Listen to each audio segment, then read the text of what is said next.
Hi, my name is Stacy Pringle. I'm the thoughtful listener. I'm a certified active and volunteer listener.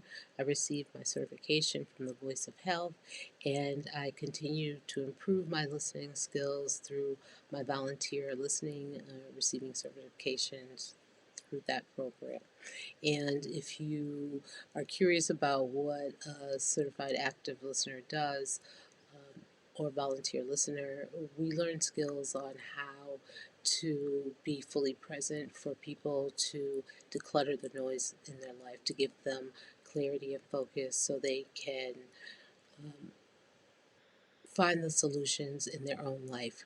Remember that we like to say that, and really is true, you are the expert of your own life. And as a certified active listener, I'm here to give you clarity and focus and to be validated, heard, and respected so that you can make those choices for yourself. A little bit more about myself. I've been actually active listening since I was a young child. I'd like to say people would come to me to find a safe space to declutter. Family, friends, strangers, even adults. And don't get me wrong, I found it to be an honor and a blessing, a gift. And I do believe it's a gift, but I also believe that active listening skills or improving your listening skills is for everyone. That is why I did receive and still continue to receive certifications on active listening, because I think that it helps make the world really a more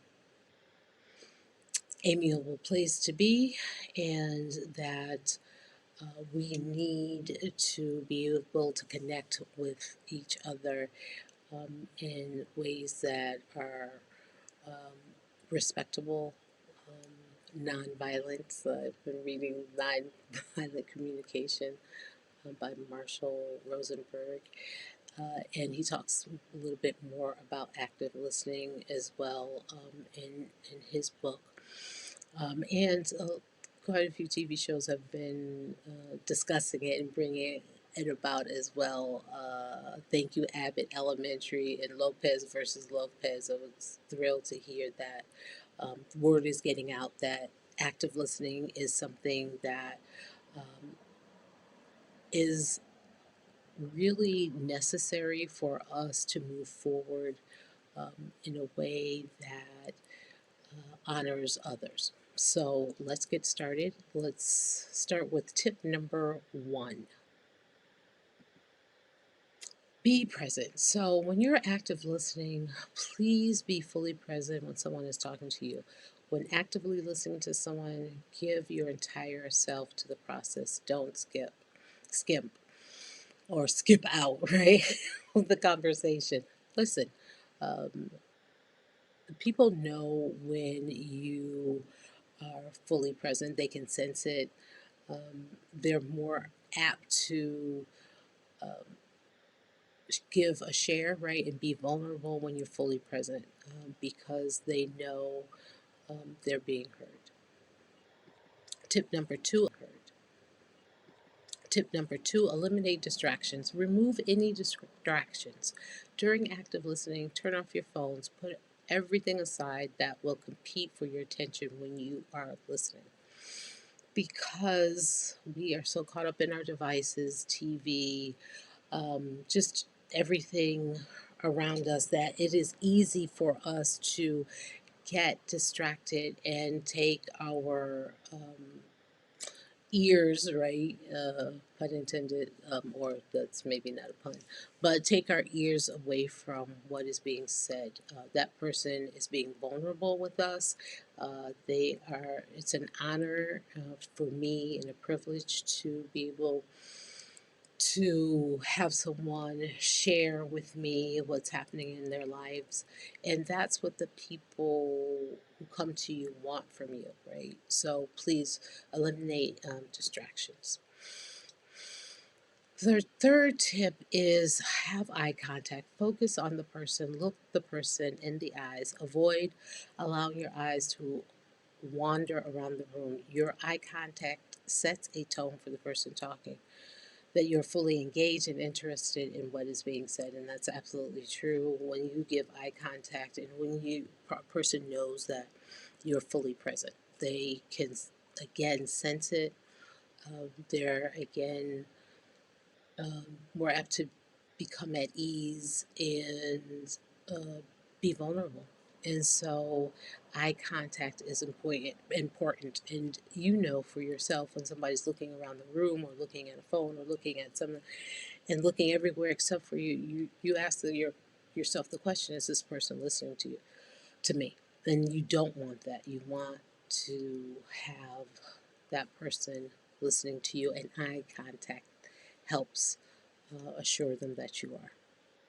The next tip, clear your mind. During situations, our minds tend to travel to other things. As you engage in active listening, clear your mind of anything that does not pertain to the person in front of you.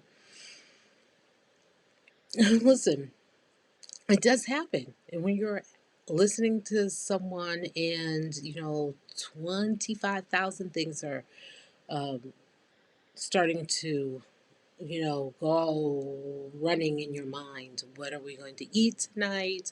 Uh, do I have to put gas in my car? Do I have to go by the grocery store? Do all of these? What's what is my mother or father doing? What do I have to give you? Be the caregiver for this evening? All these different things. There's so much right now in our lives that's happening. So. It's easy for us to start to have our minds to travel, but bring it back. Don't beat yourself up about it. Understand, catch yourself, say, hey, you know what? This is happening. Let me come back to this conversation. This is why this person is here. And so let me give them the respect that they're due. Okay. Okay. The next um, tip is, remember, the time of active listening is not for your point of view. Hold back on having an answer ready as you wait for the person to finish. The process is for the person you are listening to. The process is not for you, it's for that person that you're listening to. And so they're asking you to um, just listen to them, right? So they can find the clarity and focus, that they're being heard, validated, and respected. Again, I know I've said that quite a few times. I'll just give you an example. I was recently at a library and a woman, so we started to have a chat, and eventually she gave me her share, right? So we were in a judgment-free, safe zone. I created that atmosphere for us, and she was able to talk, and my point of view was not important. It was her share that was important. Then that's what I gave her. And when she walked out, she was a different person. I could tell in her body language, I could tell in her face. And she thanked me for giving her that space. So you can do that too. Hold back your point of view, even if it doesn't agree with the person that is sharing. It doesn't matter. It's their time. So, those are 5 tips to help you improve on your listening skills. Thank you for learning the tips. Thank you for learning tips on how to improve your listening skills. Please contact me at ttlistener@gmail.com. Again, I'm the Thoughtful Listener. I'm Stacy Pringle. I'd love to talk to you more about how to improve your listening skills. I also offer active listening wellness sessions. And so I would love to be able to work with you. If you need to do just what we've been talking about, or I've been talking about, which is decluttering the noise in your life and finding clarity and focus. So please, again, contact me at ttlistener@gmail.com, and we can have a conversation, and I will send you the rest of my contact information, and we can actually set up a get to know you um, connect call, or an active wellness session if you're ready to go. So thank you again. I will have more tips for you. Have a wonderful day and enjoy.